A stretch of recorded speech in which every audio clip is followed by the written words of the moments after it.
Bom, boa tarde a todos e a todas. Com enorme prazer que damos início a esse evento de lançamento do periódico permanente número 10. Eu estou falando mais pausadamente porque é um evento bilíngue, então falaremos português do nosso lado aqui no Brasil, mas temos o nosso convidado Lino Garcia Morales, que nos fala, não sei se de Barcelona ou Madrid,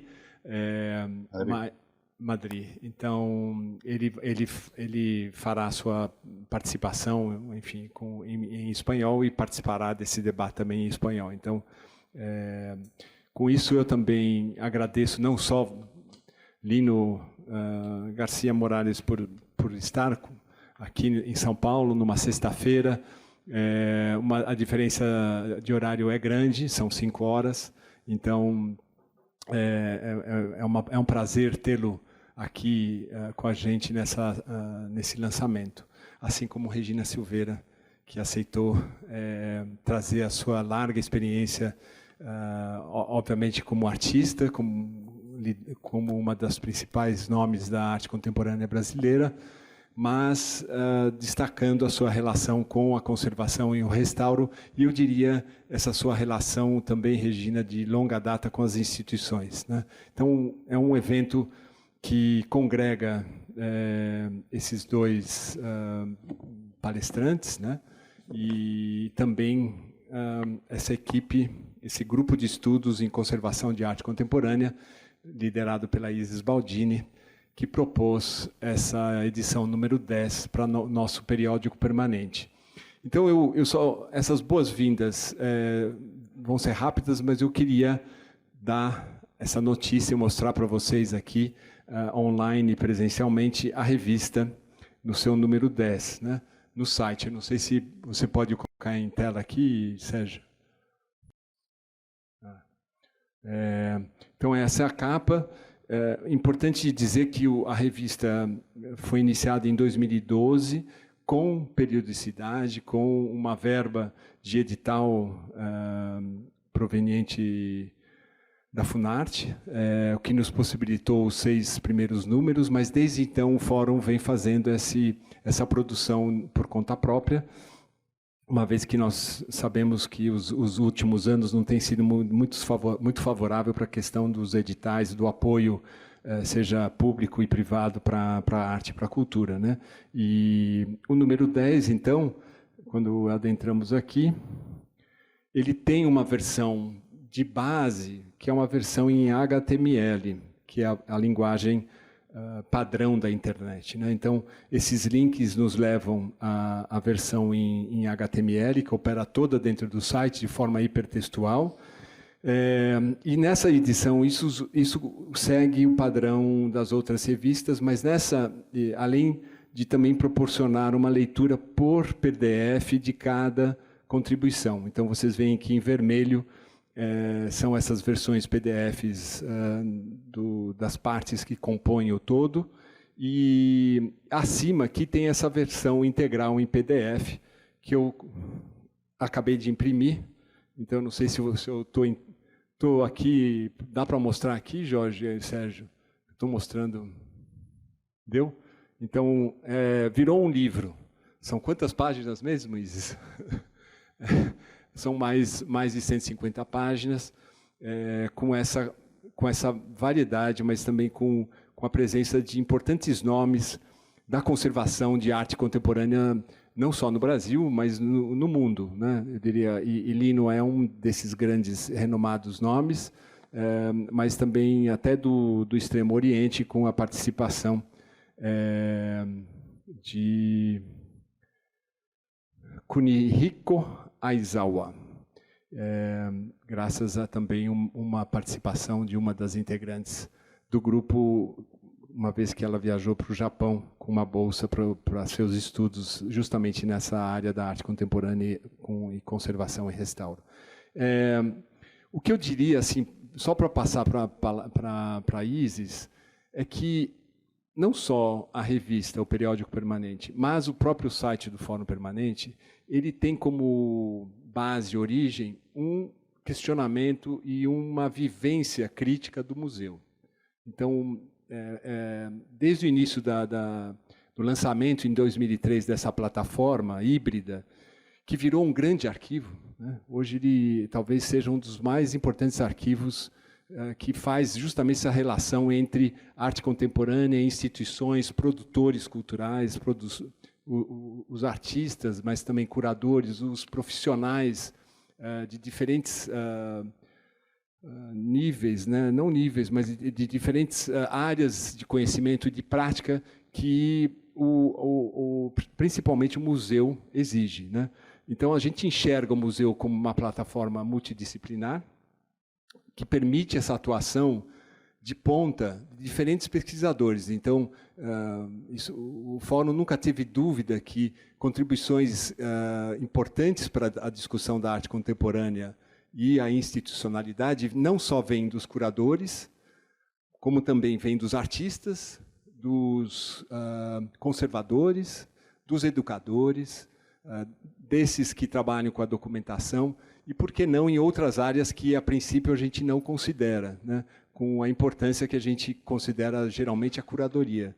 Então, é uma ideia mesmo que o museu permite essa relação mais horizontalizada das atuações de diferentes corpos técnicos, né, que compõem esse todo. Então, é com grande satisfação, e com isso eu também parabenizo essa equipe formada por...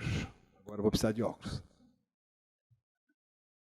Por Isis Baldini, Camila Vasques, Joana Assef Neves, e com isso eu queria também lembrar a saudosa mãe da Joana, que nos deixou há um tempo, a Zínia, a Caetana, então Zínia de Carvalho, a Caetana Brito, Rafael Lima Capellari, Juliana Bittencourt. Então, esse grupo, esse coletivo é responsável por esse número 10. Isso também eu acho que é algo a se frisar, né? Que não é fácil trabalhar junto, trabalhar coletivamente, mas esse é um grande exemplo de como um grupo de estudos, né, que tem um foco muito preciso, consegue produzir algo que certamente vai ser uma referência, já é uma referência, nessa área da conservação e restauro, seja ligada a museus de arte, seja ligada a coleções públicas ou privadas, enfim, uma discussão que a gente não vê muito em outros lugares. E o Fórum, então, tem muito orgulho de abrigar esse rico material. Isis, com você. Bom, lembrando do espaço, de espaço, para falar não, tá bom, para que Lino nos entenda. Eu vou ser bem sucinta, porque eu acho que está todo mundo querendo ouvir o Lino e a Regina. Eu tenho que falar um pouquinho sobre o grupo. Em 2017, quando eu estava fazendo pós-doc no Museu de Arte Contemporânea da USP, como uma atividade do próprio pós-doutorado, eu ministrei um curso que chamava Fundamentos Filosóficos da Conservação e Restauro. O curso durou praticamente um ano, era um encontro por mês, e constava da gente ler um livro de um grande filósofo, e depois do nosso encontro a gente discutir. Quando terminou o curso, alguns alunos vieram conversar que estavam sentindo falta das leituras. Então, conversamos com o Martin, que é o presidente do Fórum Permanente de Arte. Oi? O coordenador do Fórum Permanente de Arte, e ele acolheu o nosso grupo. Então, a gente existe dentro do universo do Fórum Permanente, mas com uma ligação dentro do IEA, tá? Que é o Instituto de Estudos Avançados da USP. A Regina está aqui hoje, para nós é uma grande, vamos dizer assim, satisfação, porque a primeira entrevista do grupo foi com a Regina. Isso foi uns 3, 4 anos atrás, né, Regina?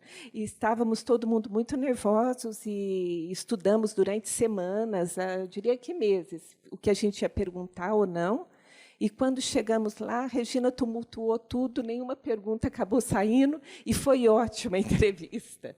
Né? E aí a gente aprendeu que não adianta, entre a teoria e a prática, é melhor deixar as coisas andarem, principalmente numa entrevista como ela deve ser.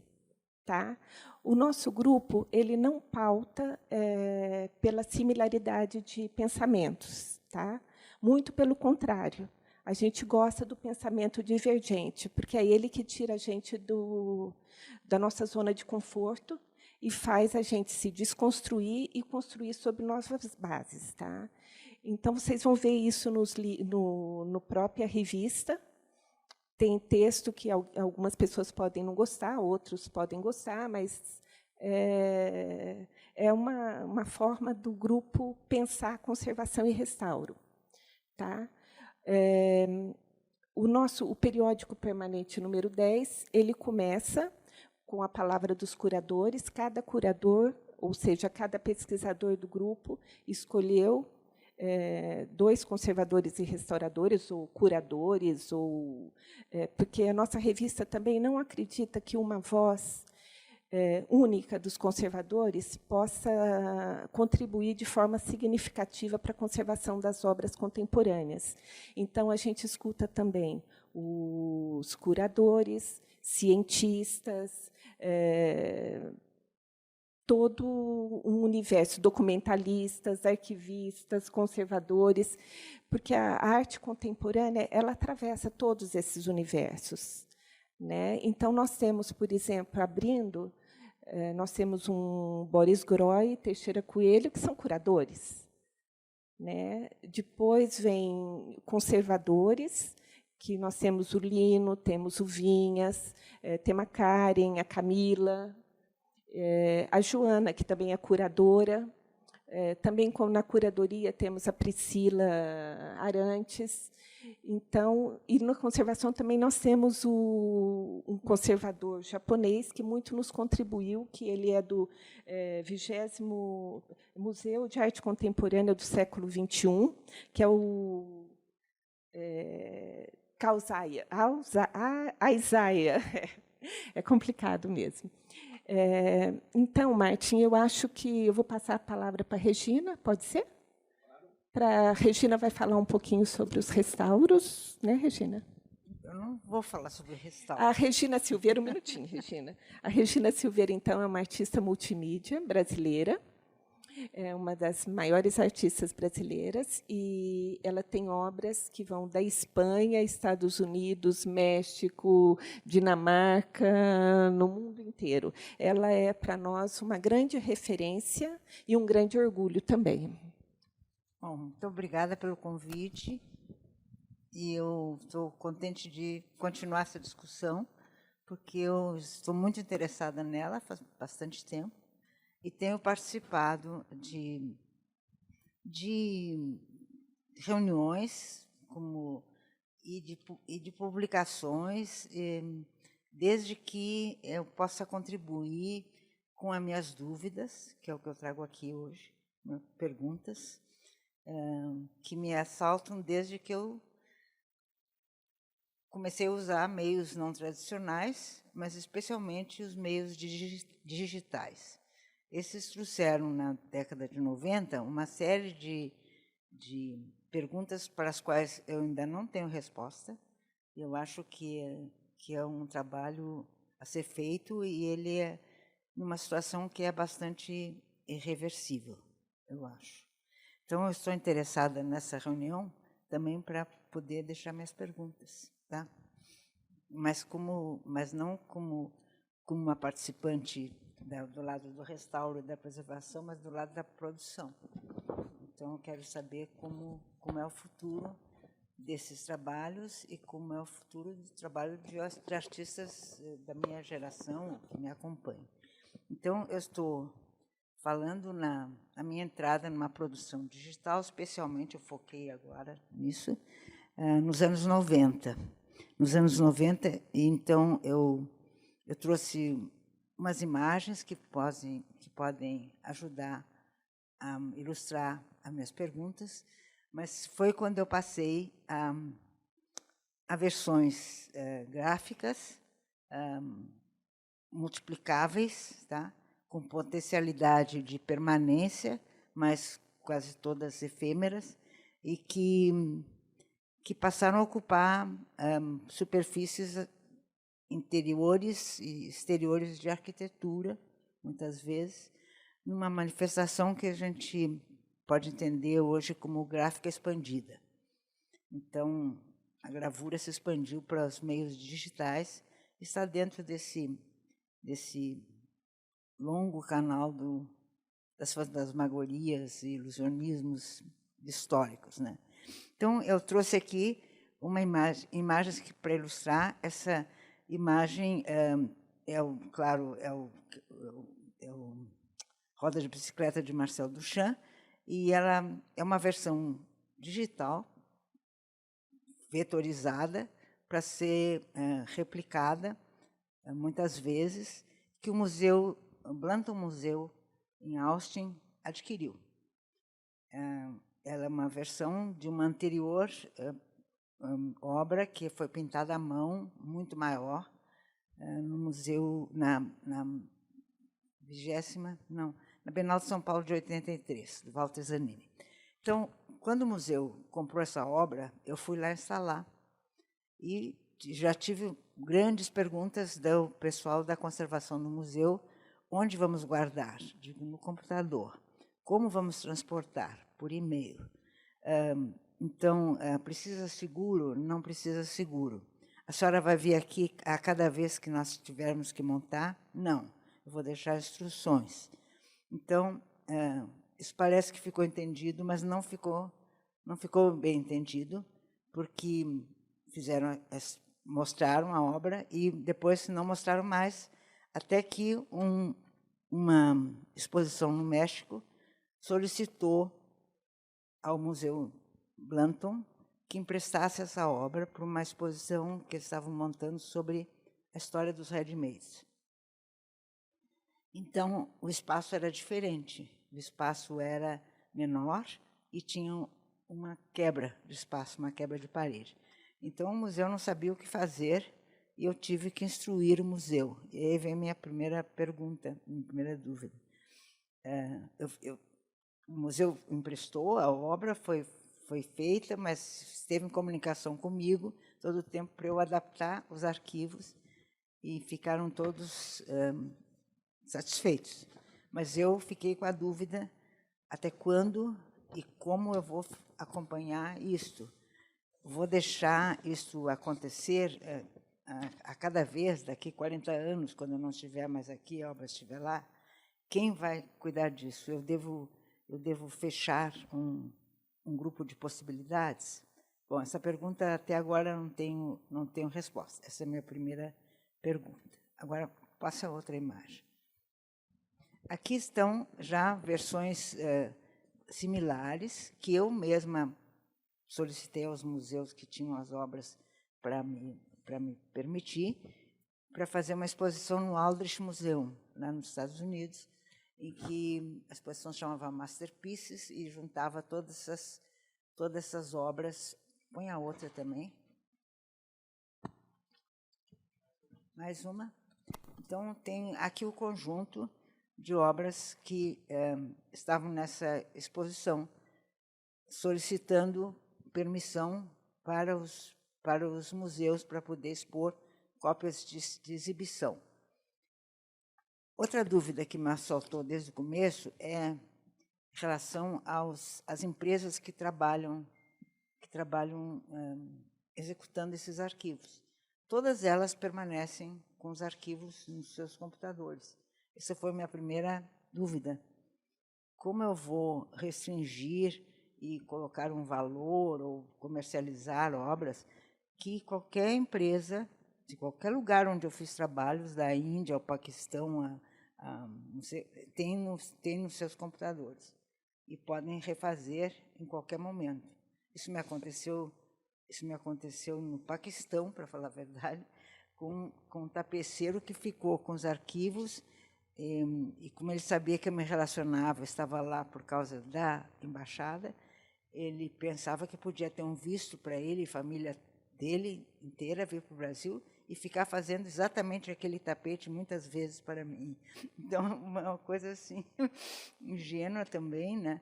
Mas mostra uma coisa que pode acontecer, né? Ou seja, o artista disponibiliza ou para empresas ou para artesãos o seu trabalho para replicar, né? Bom, então, essas dúvidas permanecem sobre o controle da sua própria produção. Essas dúvidas eu tenho. E vocês vejam que está em posições já diferentes, mas foi que eu determinei, eu fiz isso. Mas quando eu não estiver mais aqui, quem vai fazer? E qual é o limite disso? Então, pode passar outra, por favor. So here you have the dimensions of the photographs. This is a sample of the quality. So obviously here is the CD, and then I'll take photographs of it. And now I'm going to measure the room. Ok, então, acho que acabou. Peraí. Então, eu vou explicar que isso aí é uma gravação que fez um colecionador espanhol, que mora em Madrid, que tem essa obra, que comprou no leilão da Christie's, em Nova York, e que eu nunca fiquei sabendo quem era, porque ele exigiu segredo. Então, só 2 anos atrás que eu descobri que essa era a pessoa que comprou aquela obra, que é o porta-garrafa, né, do Duchamp, e não sabia quem tinha levado. E aí ele tinha um problema, que falou com uma colecionadora brasileira que estava expondo lá no Reina Sofia, para saber me contatar, porque ele nunca abriu esta caixinha, nunca usou esta mídia e nunca instalou a obra, nunca executou. E disse que não tinha lugar para fazer, e nós começamos uma conversa que até hoje não terminou, porque eu disse para ele botar a sombra no teto. Então, eu queria inverter numa operação assim do Champiana, mas aí eu perdi o contato com ele. Mas ele tem essa caixinha, e toda a mídia que ele tem ali dentro é uma mídia velha. Ele tem um DVD ali dentro, né? Ou um CD, não sei. E tem que renovar esses arquivos, e eu não sei como é que eu vou controlar à distância esta pessoa com esses arquivos, né? Então, essa foto que está aqui é uma foto de uma caixinha nova que eu tenho feito, porque isso é um pouco assim, eu sou uma ancestral assim do NFT, porque eu já pensei nisto há muito tempo, como limitar e fazer um certificado para obras digitais que limitasse as ações da pessoa que tem e do artista. Então, tem umas regras do jogo, e como não se vê direito isso aí, eu trouxe a caixinha aqui. Tá? Vou mostrar a caixinha. A caixinha é uma caixinha totalmente artesanal, de madeira, que meu marceneiro faz. E aqui estão as regras do jogo, que é um certificado que diz o que os arquivos são, como eles são, e depois tem regras que o proprietário adquiriu, um USB flash drive. Aqui eu já botei um pendrive, né? Não mais um. E o autor tem os arquivos originais, o autor tem o direito de exibir, então, todas as regras do jogo aqui. E eu estabeleço uma tiragem. Esse aqui tem 3 exemplares. Mas quem me garante que vão ser só 3 exemplares? Eu não sei. Já sei de uma casa de uma pessoa que comprou uma obra e mandou fazer uma cópia igual para o filho. Então, tem toda essa coisa da autoria e da propriedade, que é uma coisa relativa. Ou eu paro de pensar no assunto, ou eu coloco a pergunta para vocês também. Mas aí tem mais perguntas. Então, vamos ver o segundo grupo de perguntas.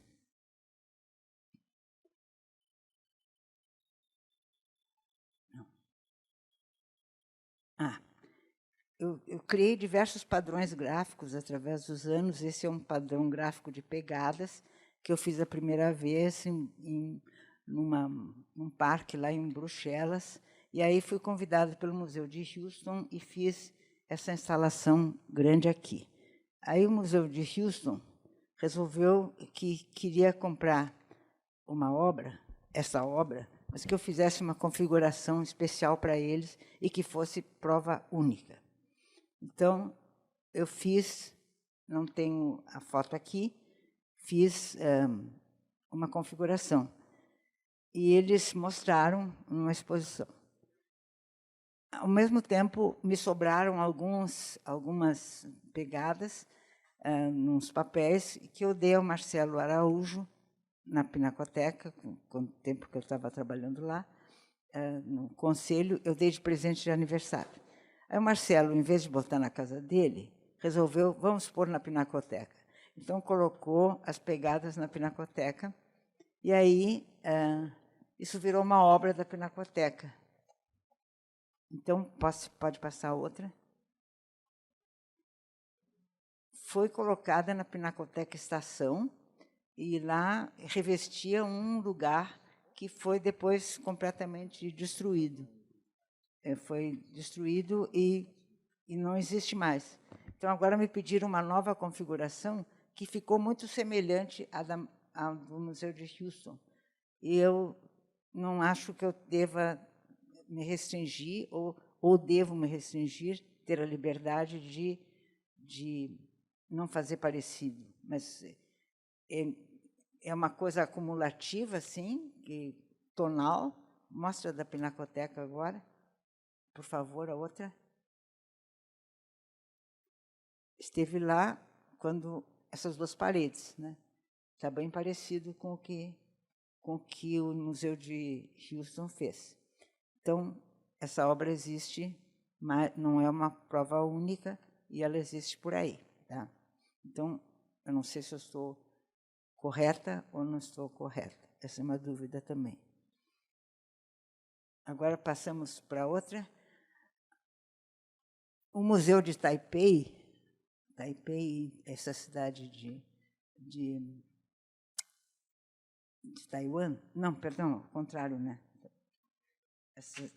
Na ilha de Taiwan, a cidade de Taipei, eu fiz essa instalação para uma Bienal.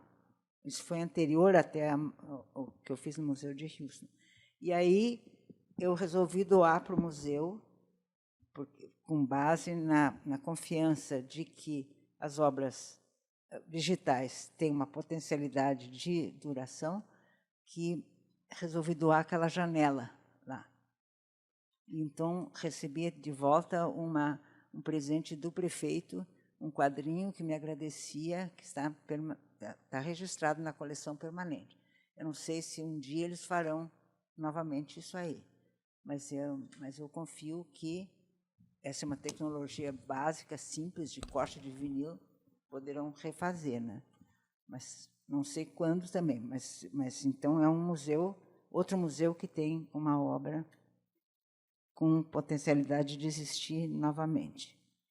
Então, agora passamos para o terceiro grupo,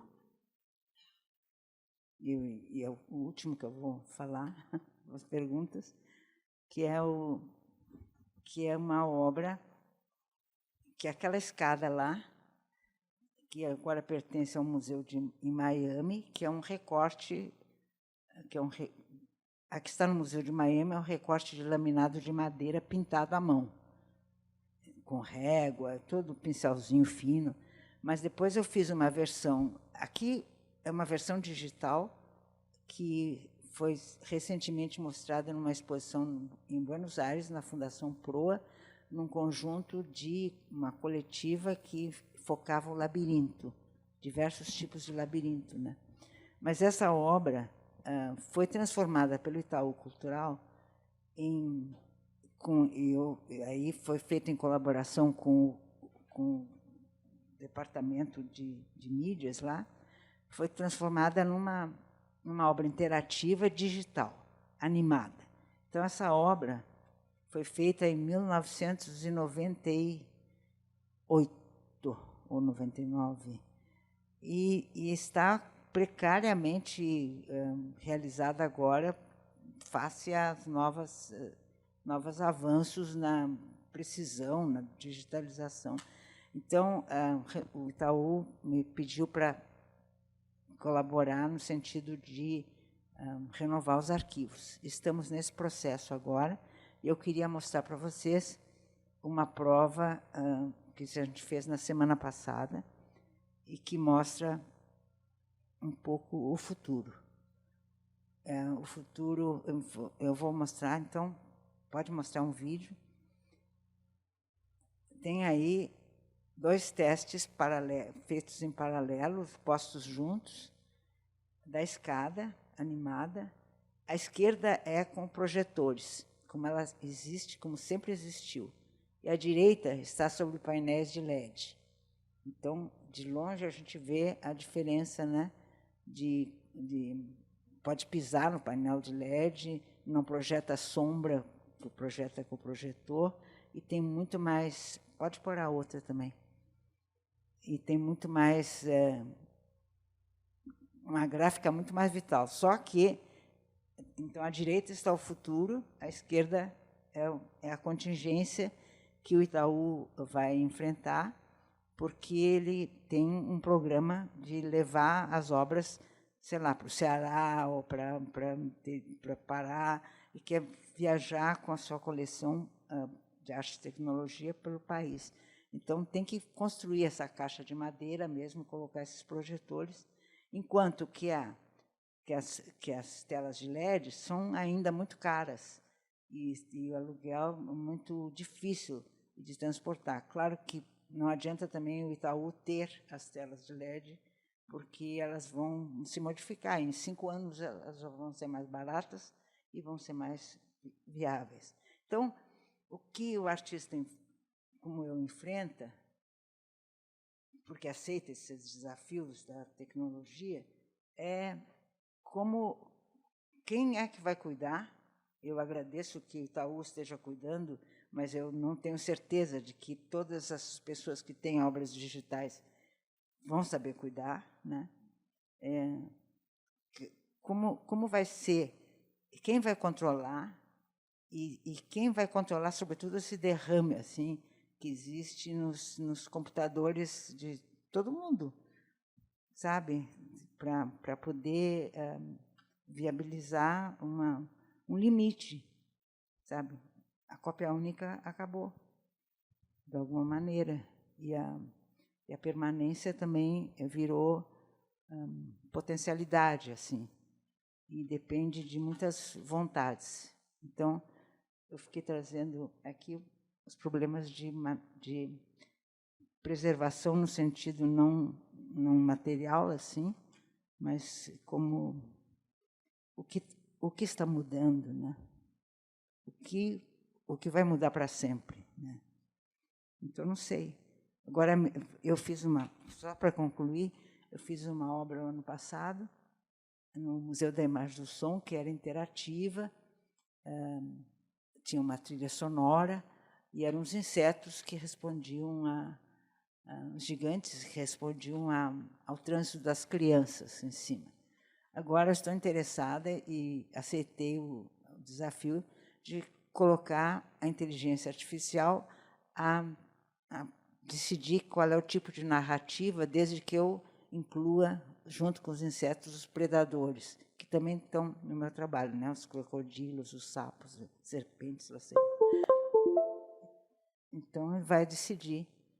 Eu não sei o que vai acontecer, mas também não sei, estou perdendo o controle? Essa é uma pergunta, né?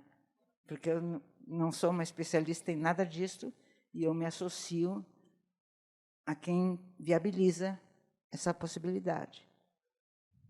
Então, eu terminei, tá?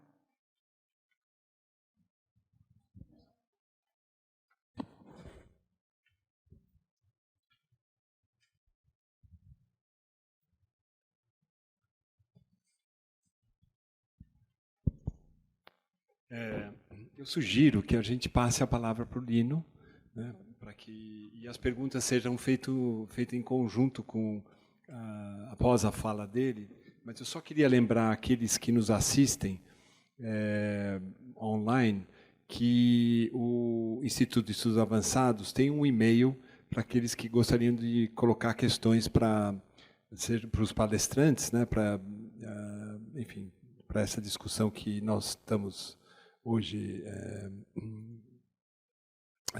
produzindo nessa sala, né?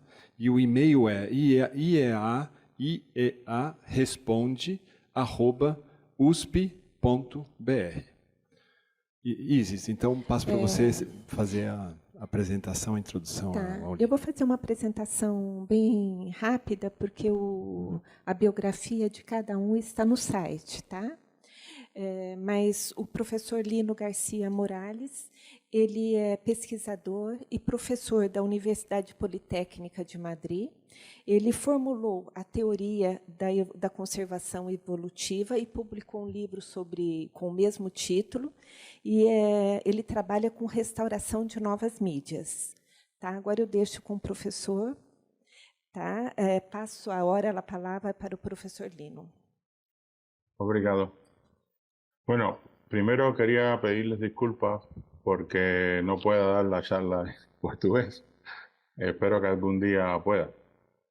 Luego quería darles las gracias, agradecerles que me hayan invitado a participar en la revista y también a participar en esta charla, contando pues con la presencia pues, de Regina. También quería dar las gracias rápido a Humberto, al conservador y restaurador Humberto Farías y a Natalia Vieira, que son conservadores, aparte de ser estupendos conservadores, son los que me introdujeron, digamos, en ese maravilloso país que es Brasil, y me pusieron en contacto con los problemas de restauración que allí, etcétera, etcétera. Y también quiero darle las gracias a la conservadora restauradora Luciana Bonadío del Museo de Arte de Pampula y a Clara Gershman de la Fundación Tunga por también, bueno, aparte por los contactos y la relación que tenemos, por haberme facilitado las imágenes que, bueno, finalmente se publican en el artículo. Entonces, antes de empezar, yo también he pensado en las preguntas que Regina se ha hecho. Y bueno, algunas creo que puedo dar por lo menos una versión, ¿no?, de lo que sería una posible respuesta. Lo que pasa es que tengo otras preguntas que sí, que creo que debo atacar antes, ¿no?, porque es justo lo que he publicado, ¿no?, con la revista. El artículo se llama ¿Qué conservar?, ¿no? Y esta pregunta pues está relacionada, por supuesto, con ¿qué debe permanecer? O sea, es la primera pregunta que nos hacemos, ¿no? ¿Qué es lo que debe permanecer aquí? Ya después nos haremos la pregunta de cómo, etcétera. Pero la respuesta a esta pregunta es sumamente compleja porque las preguntas las hacemos a través del lenguaje y la lógica del lenguaje, ya nos alertaba Wittgenstein, pues la mala comprensión de esa lógica pues permite que surjan cualquier tipo de problemas. Y en general no se trata de problemas reales, sino de falsos problemas. Y yo considero que pues en este mundo nuestro de la conservación-restauración hay problemas reales y luego hay una cantidad de falsos problemas que están relacionados con la forma en que nos hemos acercado a esos problemas reales, ¿no? Uno de estos problemas, por ejemplo, es el asunto de la autenticidad. Ya la autenticidad fue introducida desde la Carta de Venecia de 1964. Y incluso en la Carta de Roma de 1972 se siguió hablando de la autenticidad como lo que se debía conservar, o sea, como respuesta a esta pregunta, ¿no? ¿Qué es lo que se debe conservar? Pues la autenticidad.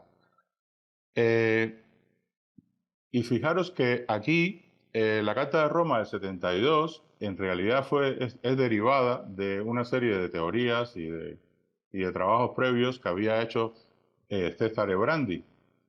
Y también de la asunción de que los problemas de conservación de monumentos, que era hasta entonces para lo que se habían hecho esas cartas, pues eran equivalentes o eran análogos a los problemas de restauración de pinturas, de tapices y de joyas. O sea, directamente se hizo una especie de ampliación de obra de arte a monumento o una reducción de monumento a obra de arte, sin pasar por alto que se trataba de cosas que son de diferente naturaleza, que no son cosas que no son lo mismo con diferencias de grado, sino que son cosas completamente distintas. E incluso se le trató como si fueran axiomas. Es decir, los axiomas son como proposiciones que están fuera de toda duda. En matemáticas, por ejemplo, un axioma es algo que no hace falta demostrar, porque ya está demostrado. Y eso, teniendo en cuenta el terreno donde nos movemos, no se puede considerar ningún axioma. Son simplemente opiniones, pensamientos, criterios, pero en ningún momento se puede relacionar con la verdad absoluta. Esto es así porque sí, porque es cierto, es verdadero. Y esto es la mayor fuente de falsos problemas en la restauración. Esto es lo que se conoce como un error de tipificación lógica, que es poner, según la teoría de tipos, poner tipos que son de diferentes, o sea, que están en el mismo orden, ponerlo como que uno está en un orden por encima del otro, digamos, ¿no? En este caso, fijaros que el concepto de autenticidad, que se relaciona directamente con el concepto de verdad, con lo cual cuando algo es auténtico, es verdadero, y cuando no es auténtico, es falso.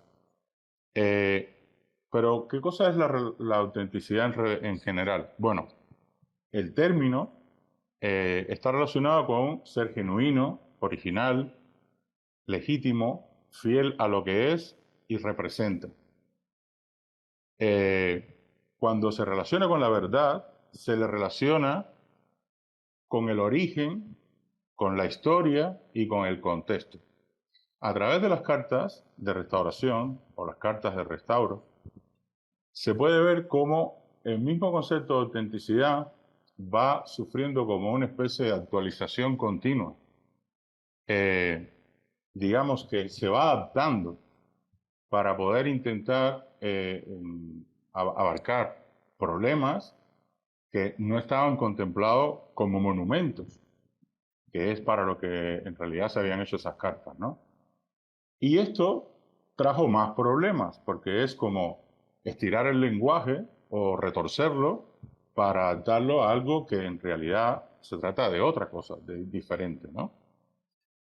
Entonces, evidentemente la autenticidad no permite responder a la pregunta ¿qué conservar? De hecho, cualquier proceso de conservación, restauración, normalmente altera significativamente o no al objeto de restauración, en este caso, pues, una obra de arte, ¿no? Entonces, aquí surgen preguntas que se podrían formular como, por ejemplo, ¿puede ser un estado de autenticidad más auténtico que otro? ¿En qué momento histórico es más auténtico? ¿En el originario? ¿En el actual? O sea, en ese actual que tiene todo el peso de la historia. Entonces, fijaros que todas esta primera, digamos, versión de la Carta de Restaura de 1972, pues se basa no solo en la autenticidad, también en la originalidad lo cual también crea cierta confusión, porque o sea, si vamos al origen, no podemos contemplar el peso histórico que lleva la obra. Si vamos a lo histórico, no podemos... o sea, hay como cierta contradicción, ¿no? Y luego, pues también habla de unicidad, de universalidad, como si la cultura occidental o la cultura europea estuviese por encima de otro tipo de culturas, de la reversibilidad, pero todo esto se muestra como axiomas, como algo que está fuera de toda duda, que hay que hacerlo así, porque es la forma más razonable de hacerlo y porque es lo correcto. Y cuando no se hace así, entonces tenemos que hablar de falso, de que es una falsedad histórica o artística o lo que sea. Entonces,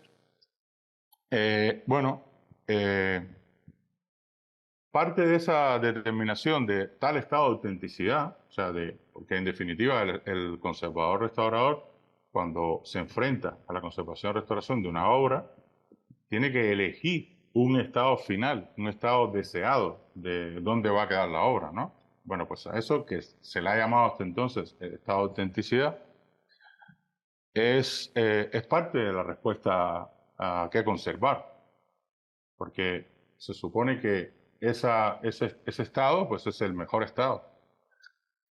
Yo tengo dudas de si es el más auténtico porque o es auténtico o no es auténtico. Y lo auténtico, como he dicho, está relacionado con la autoría, con la procedencia, no exactamente con una manipulación a posteriori. En ese caso, ¿qué es lo que cambia? Pues lo que cambia es la identidad, no la autenticidad.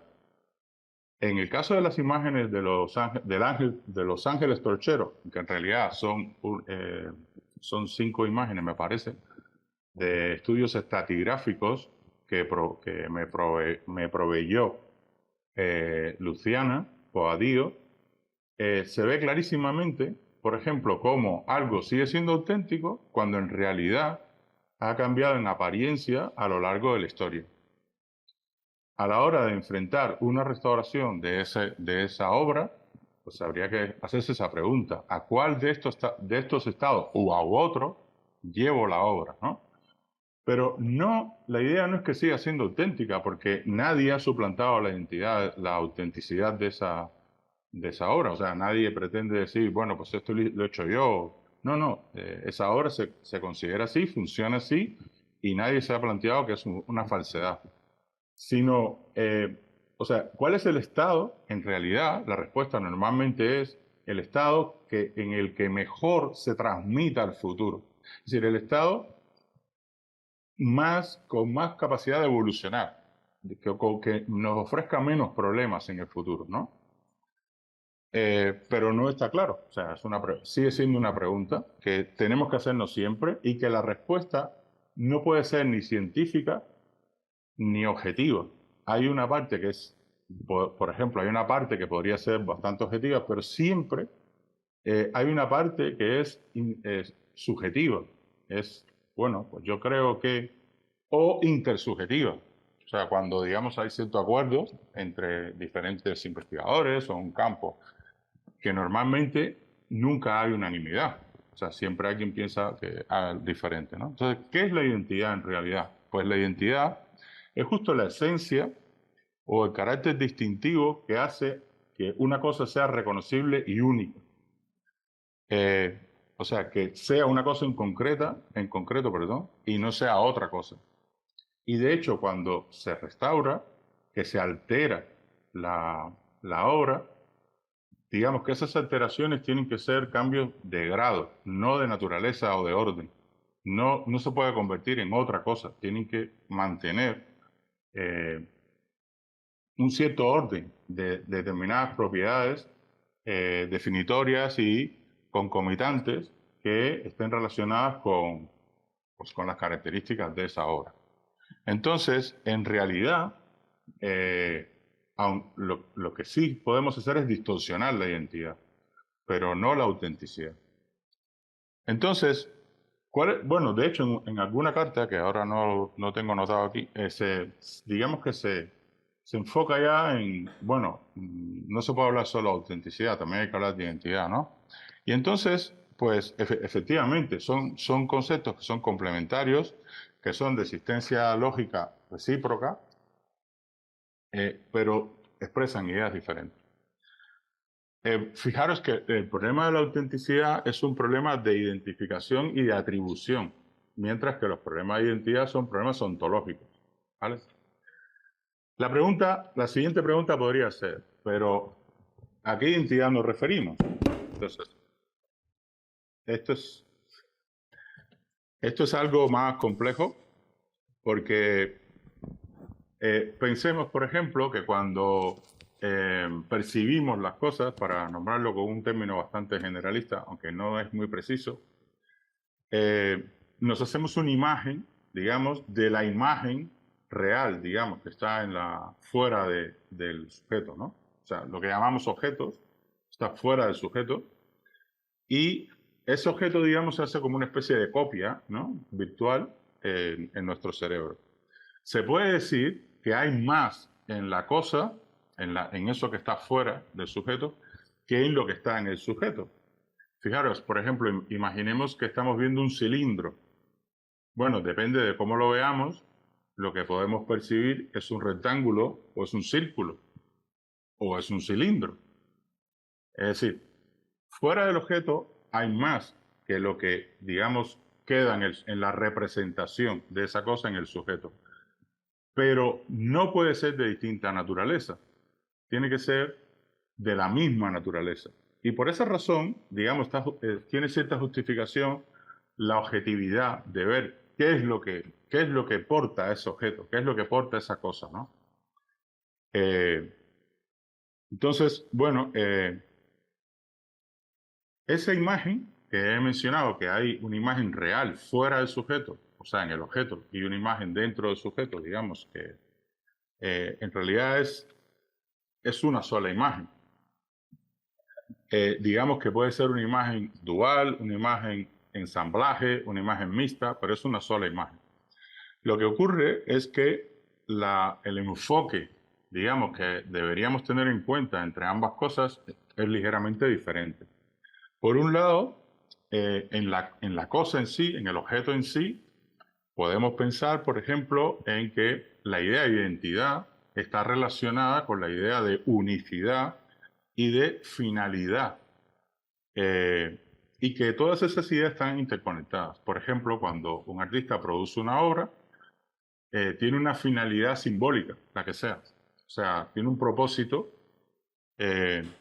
y, digamos, la forma en que conforma esa unidad está relacionada con esa finalidad. Pero a su vez, digamos, la relación que queda entre todas las partes que forman esa obra, pues es lo que determina esa unidad. Digamos, las propiedades que tienen todos esos elementos, que podríamos hablar de signos. ¿Y cuáles son esas posibles variaciones de grado que nos podemos permitir para que aún siga siendo lo mismo? Eso está, digamos, en el objeto. Se puede medir, se puede, no sé, se puede trabajar más o menos objetivamente. Pero luego hay otra parte de esa imagen que está en el sujeto, que es lo que significa o lo que es para nosotros eso que está fuera de es el objeto, ¿no?, con el que nos relacionamos. Entonces, desde este punto de vista, la cosa, el objeto, es una especie de totalidad atributiva, es algo que, digamos, se diferencia de lo demás en un contexto.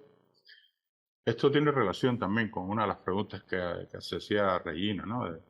Habitualmente, muchos de los problemas que también surgen cuando se presentan obras en un museo, en un espacio, es porque no está documentado el contexto.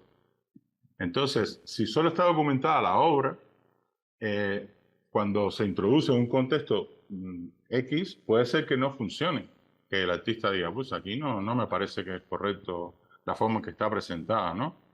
Pero en realidad no está documentado. Eso ha ocurrido muchísimo, y digamos que la forma en que se tiene que exponer o en la que se tiene que presentar es también parte de la obra, aunque sea intangible, aunque sean procesos y no propiedades absolutas, ¿no?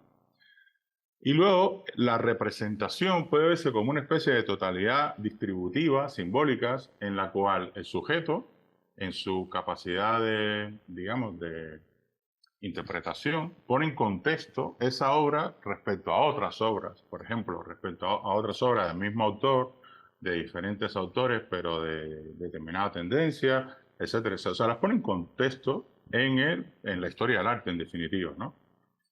Y eso es importante porque en realidad las cosas, o sea, los objetos en sí, los restauradores no restauran para los objetos, sino para los sujetos. Sin los objetos no tienen ningún sentido. Esto es algo que, bueno, que Salvador Muñoz Viñas desarrolla en su teoría contemporánea de la restauración de forma muy acertada, ¿no?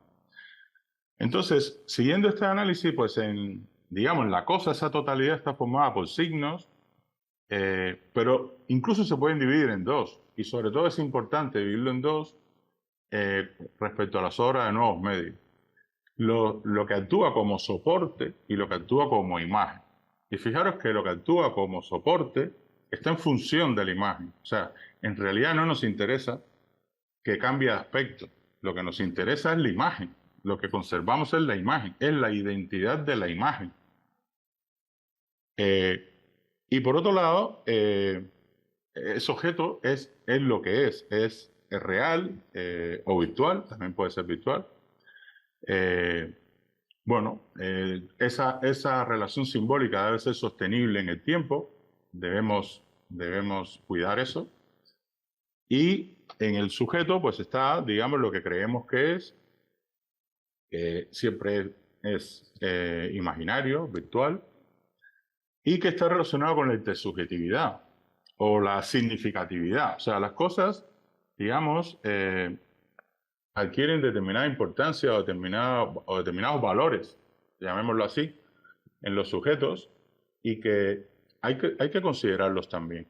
Por ejemplo, si fuéramos rigurosamente científicos, deberíamos pintar, devolver la policromía a esculturas griegas, que sabemos que son polícromas, pero no se les devuelve, porque en realidad,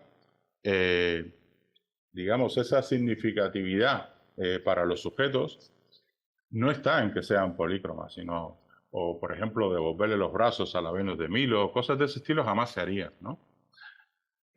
Porque en realidad esas cosas han pasado a formar parte de un imaginario pues, de determinada manera, y eso no es posible obviarlo. Entonces, yo no me quiero extender más porque creo que va a ser más productivo pues que se cree un diálogo, que podamos hablar o que podamos, no sé, intentar entre todos, ¿no? Hacernos más preguntas o quizá incluso plantear alguna respuesta. Así que nada, os doy las gracias de nuevo y aquí termino.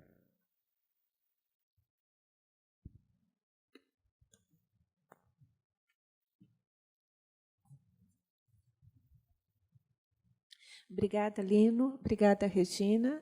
Nós agora vamos abrir para perguntas. Alguém na plateia tem alguma pergunta? Joana, que foi a curadora do Lino.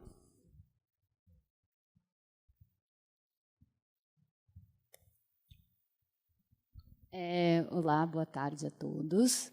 É uma pergunta que vai um pouco com a terceira questão da Regina, dessa obra que foi refeita, né, agora no Itaú Cultural, com a participação dela.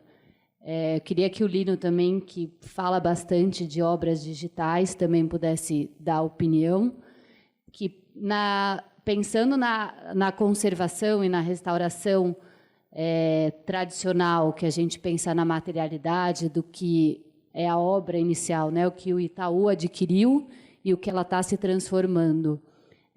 Pensar que essa obra, ela ao longo, essa mudança, né, essa atualização da obra, se isso não é uma nova obra, porque a Regina estava junto, né, como artista. Eu fico pensando ao longo do tempo quando a Regina não estiver e a tecnologia avança,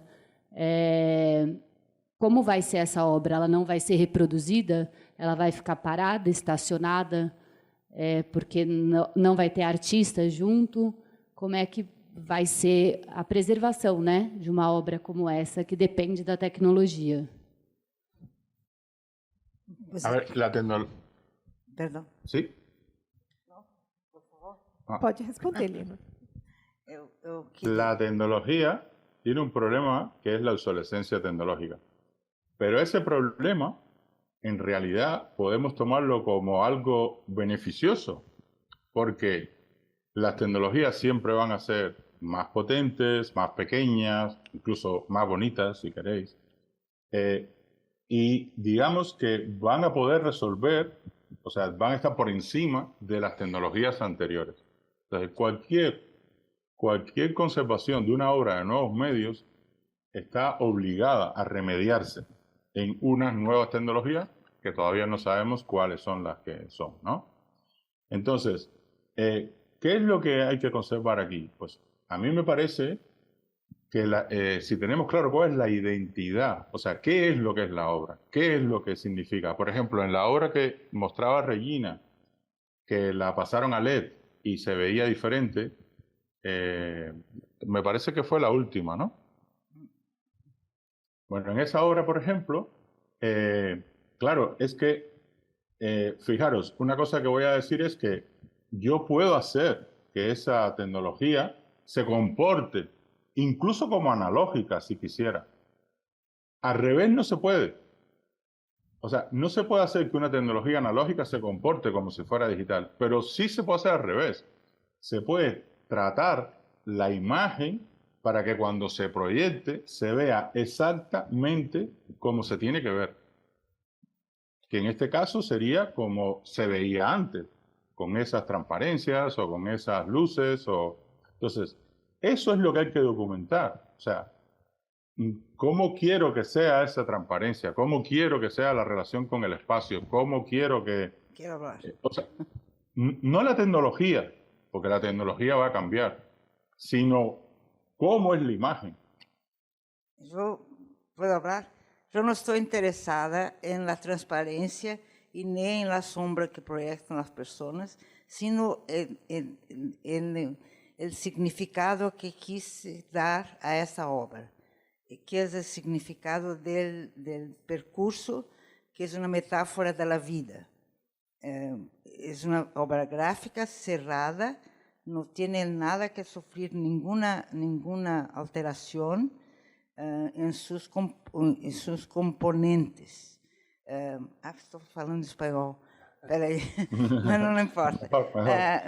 Lo que pasa en la obra es que yo quise que fuera una metáfora de la vida, porque cuando pisas hay una respuesta, un sensor, cuando pisas en uno de los escalones y la escalera empieza a rodar y va hasta abajo, y se oye los pasos de personas que no están, pero se oye, y cuando llega abajo vuelve. Esa es la esencia de la obra. No es la transparencia, y cuanto más ella tenga definición, con el avance de la tecnología, mejor. O sea, tiene más definición. O sea, no hay ningún peligro ahí de querer conservar una apariencia que no tiene a ver con su significado. Entonces, ¿ahí cuál era la pregunta? Porque entonces fue que entendí mal. No, en este caso no hay pregunta. Yo pensé que usted hacía ahí una pregunta. De Itaú no había preguntas, porque el problema que había era que las líneas estaban hechas con una vectorización de 1997. O sea, estaban todas con rayas y defectos. Entonces está, como diciendo, polindo a imagen, dejándola mejor. No había preguntas, porque yo encuentro muy meritorio que una institución cuide de su acervo y lo haga mejorar con la mejoría, como dices tú, tecnológica. No hay preguntas. Mis preguntas fueron más sobre los límites do controle do artista e a preservação da sua obra. Mas, no meu caso, quase nunca é a forma, a aparência. Hay casos que sí. Por ejemplo, imaginaros casos en que se utiliza un monitor de televisión analógico. Claro, es lo Pues, mismo. pero no se puede cambiar por uno digital tal cual. No. O sea, a veces sí, a veces no. Depende de si pertenece o no a la imagen. Entonces, disculpa, fue una confusión. Yo entendí que eso era una pregunta No, y entendí que no se veía igual porque no se veía igual y que en realidad lo que quería era que se viera igual, pero disculpe, no. Eu queria que se viera melhor. Respondi? Obrigada, os dois.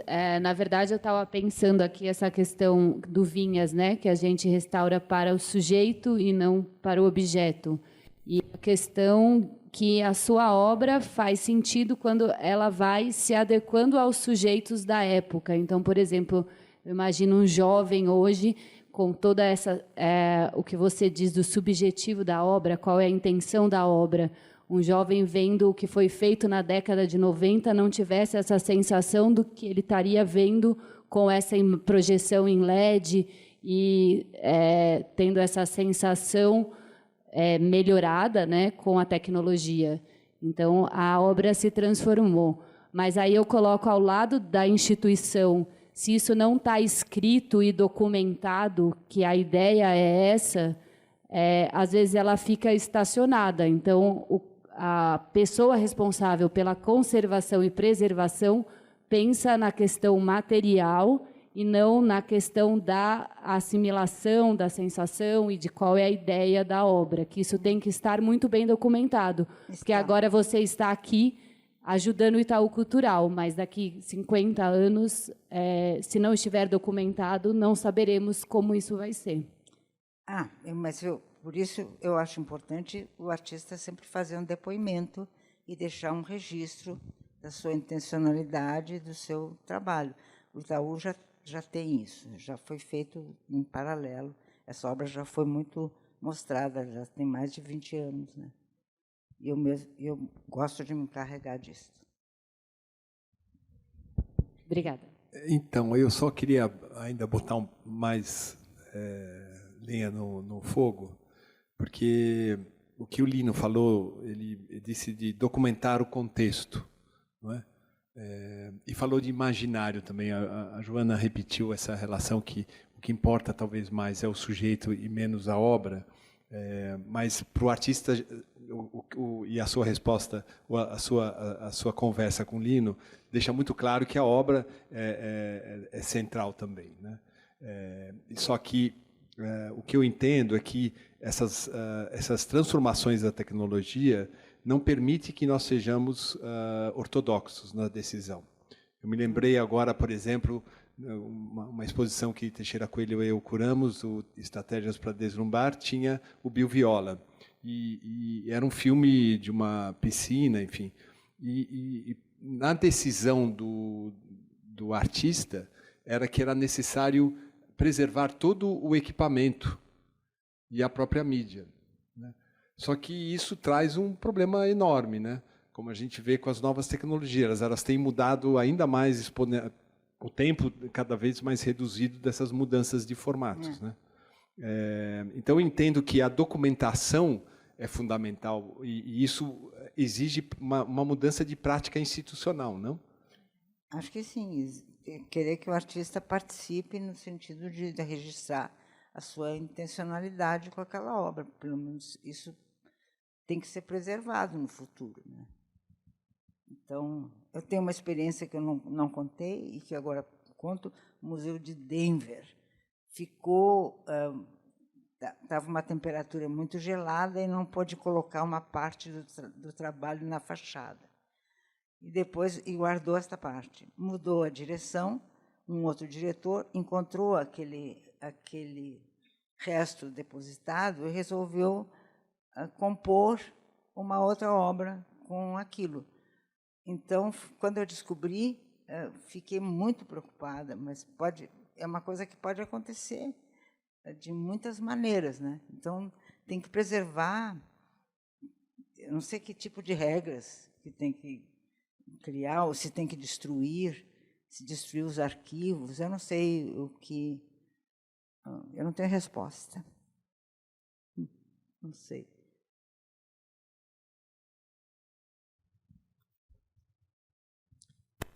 Martin, Você pode se identificar? Aí a gente... Eu sou a Camila Vasques, eu sou pesquisadora do GCAC. E, Regina, eu fiquei na cabeça essa pergunta que você fez, assim, de depois, quando você não estiver mais aqui, quem vai tomar essas decisões? Qual é esse limite? Mesmo que ela estiver documentada, um conservador ele vai poder, assim, tudo bem, transferir de mídias, mas esse caráter processual que você faz de adequação desses espaços são decisões suas, né? Então, qual seria o limite para isso? Então, eu não sei, por isso que eu trouxe a pergunta. Ontem mesmo eu estive reunida numa reunião social com o diretor da Pinacoteca. O diretor da Pinacoteca, aquele trabalho já foi retirado dali. Então, eu perguntei para ele, eu preciso formalizar com a Pinacoteca ainda um novo... Eu posso dar uma solução genérica para até a Pinacoteca poder emprestar a obra para outro lugar. Posso fazer o que você quer que eu faça. E ele me disse, não, mas essa obra pode ser montada de muitas maneiras, né? Eu concordei, mas eu não quero de muitas maneiras, eu quero umas 3, 4, né? Sei lá. Então, eu acho que sou eu que tenho que decidir essas 3, 4 maneiras e se acabou, né? Senão fica uma coisa a critério da instituição, a critério de não sei quem, a critério de um designer montar, especialmente a obra que ele tem, que é uma coisa modular, módulos. Vai montando um módulo e pode fazer o que quiser, né? Então, o problema está implicado na própria natureza do meu trabalho e sou eu que tenho que dar a resposta, né? Mas está custando trabalho encontrar. Yo creo que eso también está relacionado con la entrevista al artista. La conservación, restauración de las obras ya no corren a cargo del artista, corren a cargo del conservador restaurador. Pero para eso tiene que estar bien informado en qué consiste la obra, cuál es su identidad, cuáles son sus posibilidades, cuáles son sus límites. Y eso es lo que hay que adquirir en la entrevista al artista.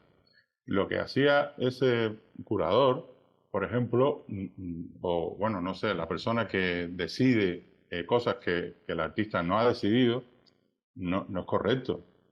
Pero tiene que estar en algún lado escrito. Eso, por ejemplo, cuando una obra entra en archivo, debería entrar con esa información. O sea, de cuáles son esas posibilidades, de cuáles son esos límites, de cuál... No puede ser cualquier cosa que se le ocurra después a... Y tampoco puede ser que cada vez que haya que hacer algo haya que llamar al artista. Por eso. Estoy con esta reunión llegando a esta conclusión, que soy yo misma que traje preguntas que yo mismo tengo que contestar y tengo que resolver, claro. Traje preguntas que no son necesarias, o sea, tengo que resolver yo misma. Bueno, a ver, eso también pregunta respecto a la protección de las copias. En lo digital, todas las copias son originales, pero se pueden proteger con un certificado digital tipo NFT, donde uno limita la cantidad de copias, donde uno limita la cantidad de ventas o la cantidad de... Ahora, lo que en realidad se está restringiendo es el derecho de explotación, no de visualización. Eso, ese es un problema. Entonces, bueno, o sea, muy distinto es que yo lo vea y lo disfrute, y otra cosa es que yo me lucre de ello. Son dos cosas diferentes. Entonces, lo que permiten los NFT es que se pueda poner a disposición de quien quiera ver las cosas, pues las pueda ver, las obras, pero que no se lucren de ellas. El artista entonces quien regula cómo se produce cómo se debe producir esa transacción, ¿no? Lo que hace básicamente es convertir algo que es infinitamente copiable en algo único. Es un poco extraño, pero es así. El NFT tem essas contradições, né? Tem muitas contradições. Mas não me parece, Lino, Regina, enfim, e profissionais especialistas em conservação de obras de arte contemporânea, que é necessário um novo pacto entre os produtores e aqueles que operam no museu, porque eu estou entendendo que o museu ganha um papel, ou é reforçado o papel do museu em relação à autenticidade, né? Porque alguém tem que controlar essa autenticidade. Não é o mercado necessariamente, porque o mercado vai sempre querer levar vantagem em relação à obra de arte, não é? E à venda, enfim, comercializar isso quanto mais, não é? E a gente sabe muito bem como essas operações são bastante delicadas, né? Mas, mais uma vez, me parece que se reforça o papel também do museu, mas não um museu mais de um ponto de vista só do curador, mas de uma relação entre esse corpo técnico, né, que deve operar em sincronia para tomar a decisão, né? Então, daqui a 50 anos, essa obra que está na Pinacoteca, ela vai ser usada como? Essa decisão da aplicação já não cabe mais a você. Cabe à instituição que detém a obra. Não, Martim. Não? Eu não sei, acho que não. Acho que cabe sim ao artista. E não. Se o artista deixa documentado como ele quer que vai ser conservada a obra, limites, já tem um limite. Se ele não deixa nada documentado, aí os próprios curadores das instituições é que vão definir. Tá?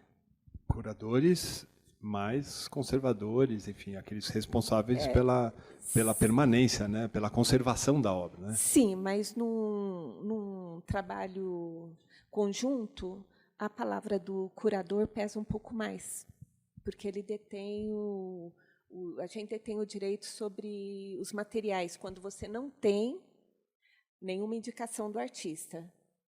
E o curador da história da arte, né, da vida daquele profissional. ¿Concorda, Lino? A ver, yo creo que esto lo tiene que hacer el restaurador, o sea, el conservador restaurador. Y de hecho, os recomiendo que si podéis echar un vistazo a la tesis de Humberto Farías, donde habla del papel aglutinador del conservador restaurador entre artista, institución, etcétera, etcétera, porque es responsabilidad del conservador llevar esa obra a un futuro. Es su responsabilidad, pero es cierto que intervienen muchos agentes y que cada uno de esos agentes, pues digamos que tiene una función diferente en el mundo del arte, ¿no? Entonces, él es quien tiene que mediar esa relación, digamos, quien tiene que liderar esa relación. Pero en cualquier caso, el artista tiene que dejar claro cómo quiere que se exponga su obra, cómo quiere que se mantenga su obra, pero en términos no de tecnología, sino en términos de imagen, de identidad. O sea, esta obra es esto por esto y por esto. Y eso no se puede cambiar bajo ningún concepto, ¿no? Porque si no dejaría de ser una obra de Regina y sería otra cosa. La autenticidad es diferente. Por ejemplo, cuando el artista hace una obra y emite un certificado de autenticidad, lo que está diciendo es, aunque te encuentres por ahí otra, esta es la auténtica, esta es la que puedes vender, porque es tuya. Pero la otra, si la vende, es falsa, porque es una atribución incorrecta, indebida. O sea, se está atribuyendo a una persona que no es la que lo ha hecho, ¿no? Es un falsificador. Entonces son cosas diferentes. Eu acho que a gente tem uma pergunta da Caetana, né? Olá, Lino, Regina, boa tarde. Eu sou a Caetana, sou também pesquisadora do grupo. Eu tinha, na verdade, duas perguntas que também são provocações, assim. A primeira é que, a respeito da questão da autenticidade, muitos museus, até por proteção e preservação das suas obras mais raras, estão produzindo réplicas dessas obras. Então, o que é mostrado ao público, o que é exibido, é uma réplica, não é a obra em si. Aonde está a diferença entre uma réplica e uma mudança ou uma intervenção de conservação ou restauro que mantenha esse aspecto da autenticidade, ou não, na verdade, não autenticidade, mas da imagem em detrimento da matéria? Qual é a diferença para você? Por ejemplo, la diferencia está en que, a ver, si imaginaros una obra de Lygia Clark que está hecha para interactuar con ella, ¿vale? O sea, una de las figuras estas que ella produjo, muchas que tienen como forma escultórica y que están pensadas para que el público interactúe con ella, las mueva, las... Claro, tienes un problema porque tienes una obra que según el público la disfruta, la desgasta, o sea, la destruye de cierta manera, ¿no? Entonces, esa obra, si es original y es única, evidentemente cuando eso se rompa y se haya que sustituir las piezas o lo que sea, pues es que pierdes ese original, ¿no? Entonces, hacer una réplica para que el público pueda interactuar sin ningún problema, porque luego se puede volver a hacer y volver a hacer y volver a hacer, solo depende de si le dejas claro al público que, mira, este es el original y esta es la réplica. Y la réplica es para que tú tengas la experiencia que quiera el artista. La réplica se puede hacer incluso exacta, igual, exactamente igual. Pero tú estás dejando claro que eso es una réplica para que se pueda, digamos, tener esa experiencia con la obra, ¿no? Y que la obra original, la muestras pues sin interacción, digamos, con el objetivo de que no se desgaste, ¿no? Yo no veo ningún inconveniencia. Lo que sí me parecería extraño es que, por ejemplo, muestre una cosa como si fuese la otra, como si suplantase la identidad de la otra, ¿no? Eso es una falsificación. Eso no se puede hacer, porque es engañar al público. Estou totalmente de acordo. Estou de acordo. Eu vi justamente no Museu do Século XXI uma obra, no Japão, uma obra da Lygia Clark, que exatamente era um bicho que estava dentro de uma vitrine. Ele se transformou numa escultura. Ele era uma obra de observação visual. Não havia nenhuma informação, nem no rótulo, na etiqueta, nem no catálogo, de que aquela obra não era uma escultura. Ela foi vista e mostrada como sendo uma escultura. Claro, pero eso es un error de interpretación, digamos, del museo, porque en realidad no es una escultura, el bicho está hecho para interactuar con él. Entonces, si tú no interactúas con esa obra, pues es que directamente no hay obra.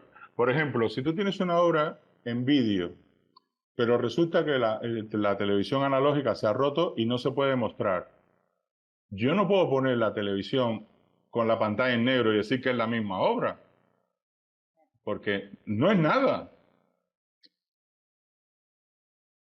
No sé si me explico. Não, está claro. Obrigada. Eu recebi aqui um e-mail do Lucas com uma pergunta para vocês dois e depois uma para a Regina. A primeira pergunta: o que permanece ou permaneceu e o que mudou no fazer artístico contemporâneo desde que a arte contemporânea surgiu como uma categoria? Quer dizer, como a arte contemporânea se transformou nas últimas décadas? É possível identificar alguma ruptura? Mas sim, então, na história da arte contemporânea, claro que sim, desde que o artista, desde o conceitual, desde a arte da terra, land art, desde que o artista deixou os materiais tradicionais, o papel, a tela, e fez arte da terra, fez ações, fez performances. Permanência, a existência da obra depende de outros fatores, né? Lucas, você sabe disso. Então, eu queria dizer que eu vi uma exposição do Lucas na Alameda, no México, e que ele lutava muito com a obsolescência dos meios para mostrar uns trabalhos anteriores, né? Então ele vivencia bastante esse problema, né? Tá. A segunda pergunta também vai no mesmo sentido: qual o futuro da arte contemporânea? E eu pergunto, qual o futuro da conservação, né? Qual o futuro geral, né? Nossa, também é uma pergunta. Não sei eu não sei responder essa pergunta. Eu não sei. Então peço para o Lino responder qual é o futuro da arte contemporânea. A ver, el primer problema sería ¿hasta cuándo el arte contemporáneo es contemporáneo? Cuando está en su tiempo. Claro, pero es que ahora, por ejemplo, que estamos en el 2023, se sigue haciendo arte contemporáneo. Sí. Entonces, es un término defectuoso, como que lo que causa son también conflictos que si la restauración, digamos, teniendo en cuenta que es inmanente al arte, arrastra esos problemas de palabras, como he empezado la charla, ¿no?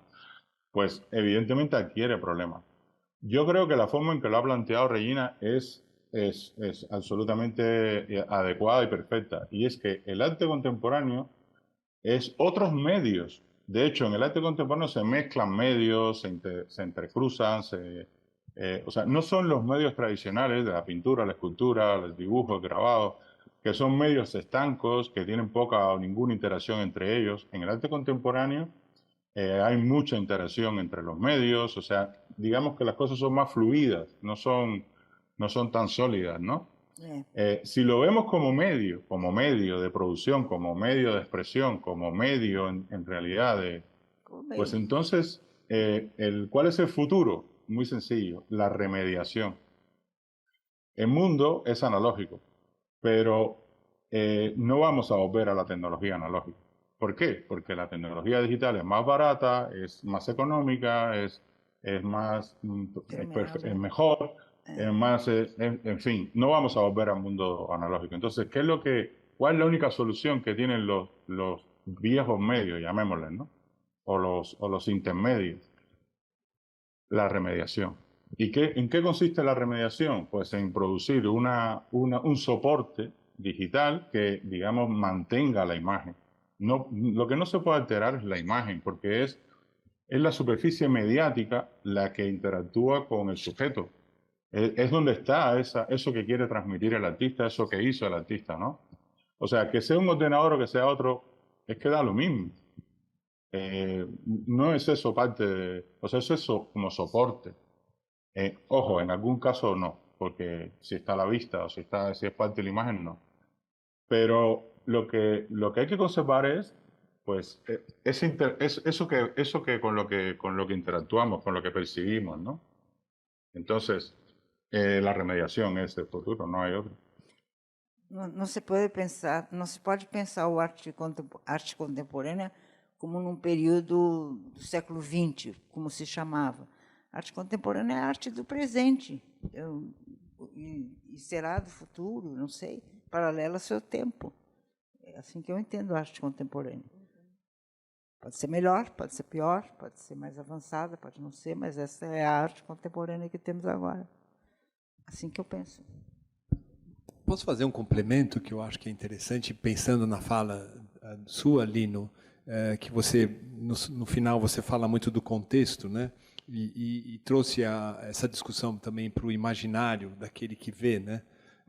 Eu entendo que a arte contemporânea, sim, é muito diferente também da arte moderna, uma vez que ela depende muito o que o Teixeira Coelho fala no seu texto, da cultura da arte. Então, uma vez que nós começamos a considerar essa recepção, né, o sujeito, não só o sujeito criador, mas o sujeito que percebe, que recebe, enfim, que interage, há uma mudança. Aí eu acho que é uma grande transformação de cânones anteriores para um cânone mais contemporâneo, que é o da participação, né? E também eu entendo que é da coletividade. Por isso que eu acho que as instituições ainda precisam mudar muito para trabalharem de forma mais horizontal e não tão hierarquicamente, né? Eu discordo de vocês. Eu acho que a palavra não está só com o curador e concordo com o Lino, dizendo que assim, Martin, quem é responsável pela conservação dessa obra, porque eu como curador e diretor de instituição, eu sempre tive brigas com as conservadoras ou conservadores, porque vocês querem conservar, eu quero mostrar, eu quero que essa obra faça parte da dinâmica do mundo. O artista também quer, mas ele também quer garantias da instituição que ela vai preservar aquela obra, a sua originalidade, a sua identidade, enfim, a sua autenticidade, né? Então, eu entendo que a responsabilidade institucional, mais uma vez, ela, com a arte contemporânea, ela é muito mais complexa e exige muito mais reflexão. Ô, Martin, eu não estou falando que não exige e que não deveria ter pesos iguais. Eu estou falando que no contexto atual é o que acontece. Na realidade do dia a dia. Tá? É lógico que deveria ter pesos iguais e a documentação deveria ser parte integrante da conservação, sempre. Tá? Eu vou dar um exemplo aqui que você se lembra muito bem. Quando eu trabalhava no Centro Cultural, um artista doou uma obra para o Centro Cultural, uma instalação. E ele doou sobre determinadas condições, que a obra tinha que desaparecer e que ela não poderia ser exposta com controle de iluminação e nem nada, porque o que ele queria era que ela desaparecesse. Se integrasse, né? Não desaparecesse, porque ela era feita num fax. Tá? Papel de fax, eram imensos.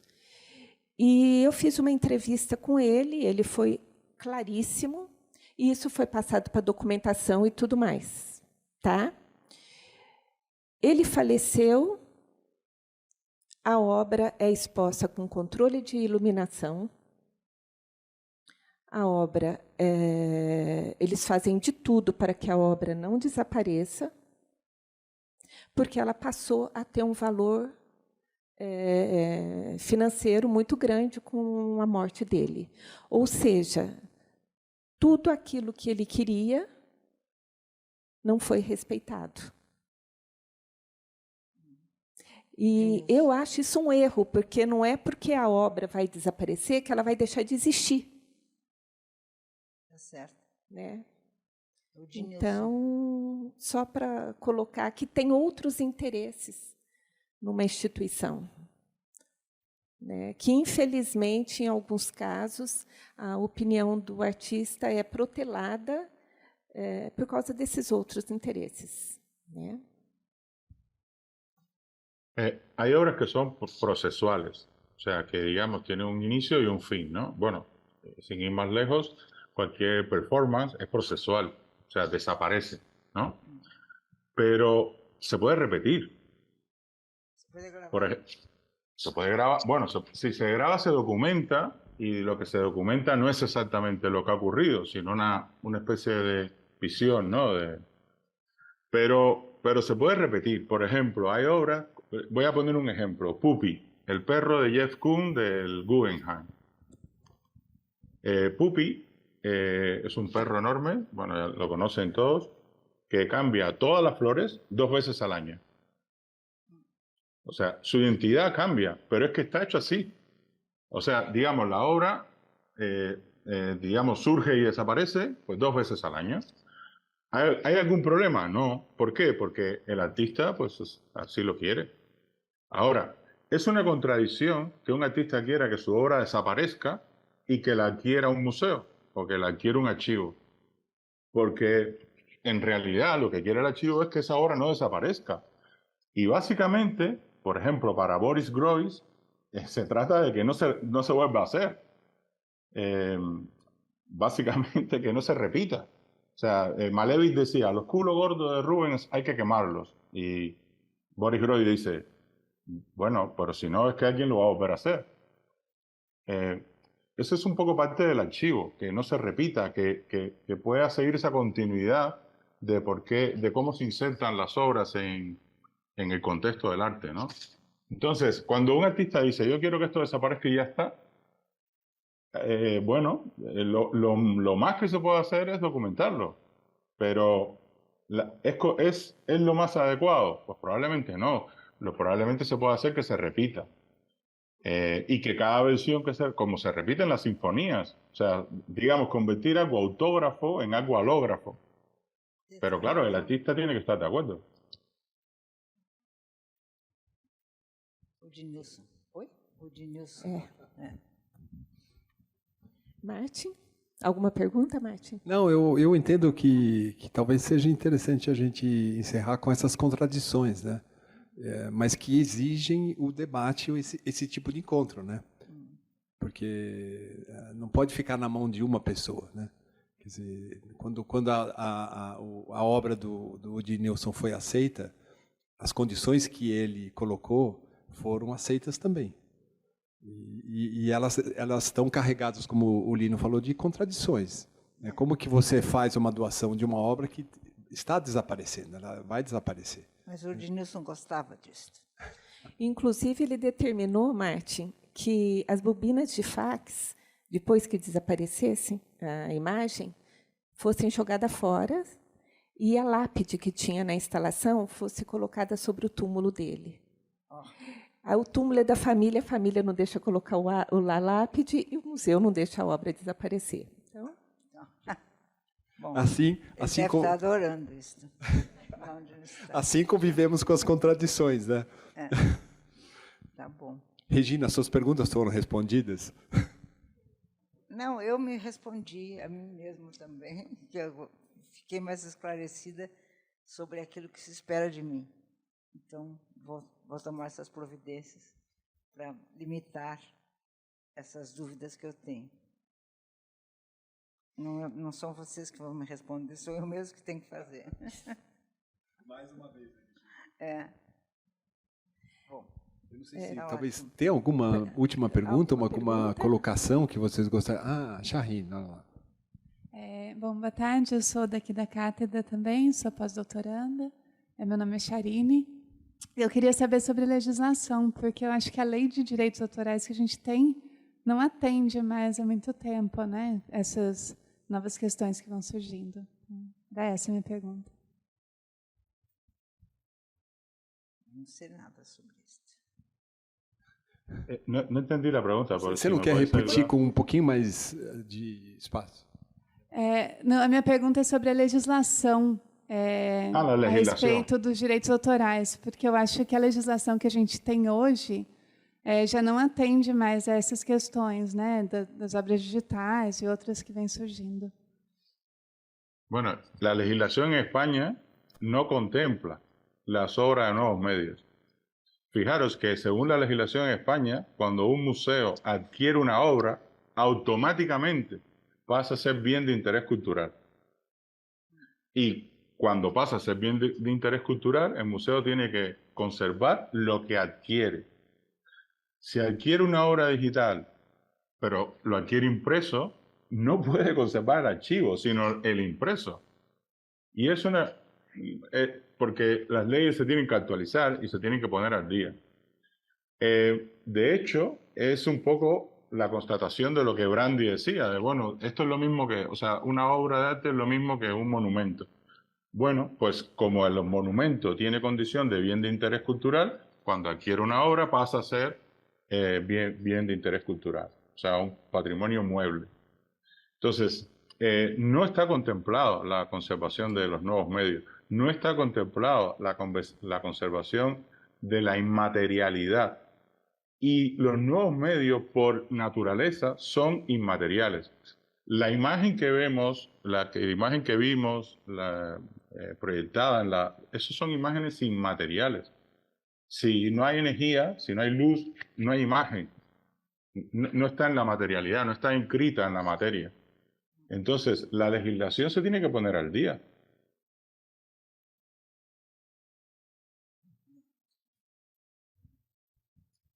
Isis, você tem algo a dizer, Isis? Eu não sei se as pesquisadoras têm. Mais alguma pergunta? Mais alguma colocação? Caetana? Alô? A minha pergunta era um pouco nesse sentido que a Regina falou, a respeito de como controlar a própria obra em relação aos usos futuros, quando você não tiver mais uma presente para decidir. Eu acho que esse pensamento sobre isso é uma pergunta para um artista. Esse pensamento sobre o futuro da obra, eu acho que ele era muito claro até o século XIX, enfim, começo do século XX, quando os artistas faziam obras para os museus, para os colecionadores, para que eles durassem. As obras eram feitas para durar. A partir do momento que a impermanência passa a ser a característica da obra, e é um atributo da obra ao mesmo tempo, isso é um desejo do artista, ele escolhe o meio, ele escolhe a expressão a partir disso, quer dizer, isso não é uma escolha aleatória, é uma escolha para um momento específico, para um lugar específico. Como é que você pensa que esse controle pode acontecer, mesmo deixando uma documentação que defina isso? A partir do momento que isso muda a direção, como foi dito aqui, muda a direção encontra o seu arquivo, ela pode considerar que você não existir, não é mais uma questão, porque daqui a uns anos cai em domínio público ou algo assim, e aí isso passa a ser, de fato, uma decisão subjetiva. Falso problema. Então, eu quero dizer que penso nisso e sempre gostei muito de que esse acesso ao digital permitisse tantas versões, sempre eu apreciei isso, e que permitisse uma múltipla presença, às vezes simultânea, em lugares diferentes, com diferentes versões, e sempre gostei de pensar que, sempre apreciei fazer obras efêmeras, sempre gostei, porque minha intenção, mais do que nada, é mudar uma percepção, uma experiência do mundo, daquele lugar. Isso não precisa ficar forever, pode ser instantâneo. Então, isso é uma qualidade que eu aprecio também. Então, eu acho que eu tenho que, talvez, parar de pensar no assunto, e simplesmente, e deixar o futuro rolar.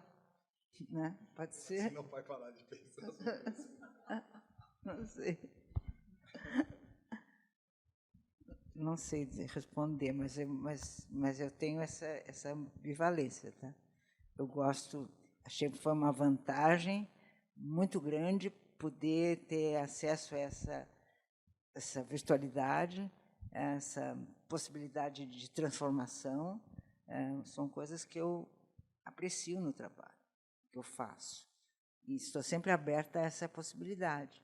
Por isso, esses padrões que eu inventei de uns anos para cá têm viajado tanto, se adaptado a muitos diferentes lugares onde eles mudam de significado até. Né? Então, parar com isso e transformar numa obra mais fixa, mais conhecida, não sei se me interessa. Então, mas eu trouxe as minhas dúvidas, mas eu não sei, eu tenho as respostas, mas eu não sei tomar decisões. É isso que está acontecendo. Lino, você gostaria de dizer algo para finalizar? Bueno, en este caso en concreto, yo creo que podría ser entendido como una obra procesual. O sea, es una obra que en realidad lo que sigue es un proceso y que ese proceso está determinado en un contexto. Que digamos que en la manera en que ese proceso es desarrollado, pues digamos despliega esa identidad, ¿no? Si eso se documenta correctamente, en realidad podría ser, y no solo cómo sería ese despliegue, sino también en qué condiciones o cuántas veces, o sea, todo lo que yo creo que sí que podría ser viable. Eso sí, tendría que ser respetado por las instituciones que adquieran esas obras porque el artista lo ha definido como es que lo que creo que sería un error es juzgar, o sea, es documentarlo con respecto a lo que le compone en la actualidad, por ejemplo, la tecnología, no, sino respecto a lo que es su identidad. ¿Por qué esta obra es esto y no puede ser otra cosa? O sea, no debe ser otra cosa o no es otra cosa. Eso, siempre y cuando se conserve, pues en el artículo ponía el ejemplo de obras de Tunga, ¿no? O sea, cuando estuve allí en Iochín, yo preguntaba, por ejemplo, cómo sabían ellos que eso era Tunga, porque no lo hizo Tunga, lo hacían los ayudantes de Tunga, que están vivos, pero en el momento en que no estén, ¿quién lo va a hacer? ¿Cómo se sabe que va a ser un Tunga? O sea, ¿quién garantiza que eso tiene la identidad de Tunga, no? No está documentado.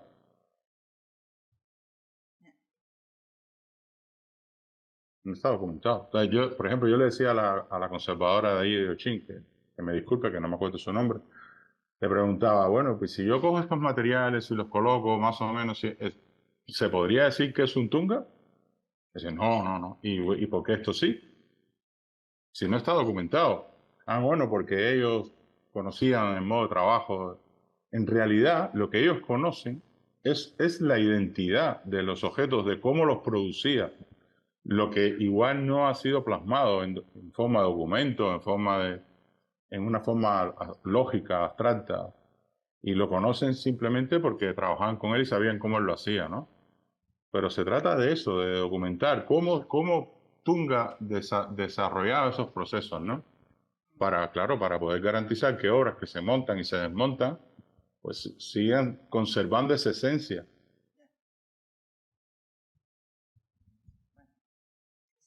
Bueno, nada, yo para finalizar, os quiero devolver, nuevamente mis agradecimientos a esta invitación.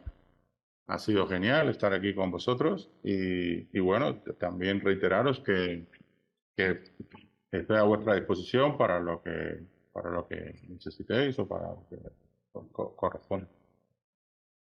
Gracias. Obrigado. Graças ao Lino, graças a Regina. Só para finalizar, eu gostaria de dizer que a nossa revista está muito boa.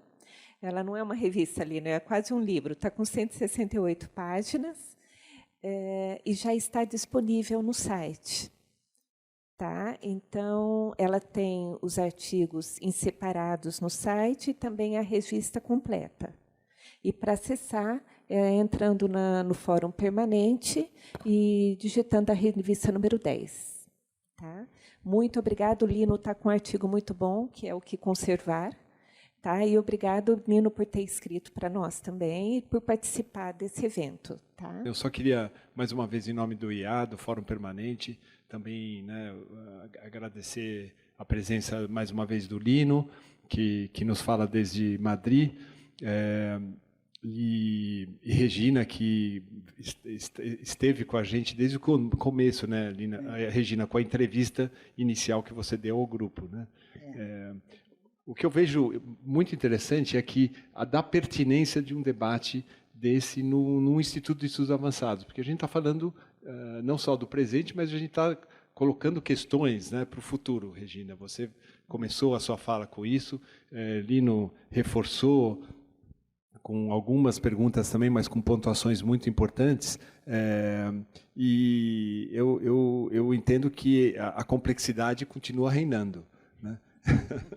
e que ela vai exigir muito esforço de uma coletividade que se interessa, sim, pela arte contemporânea, pela cultura, né? Por questões que hoje aqui foram levantadas e que a edição número 10 pontua muito bem, né?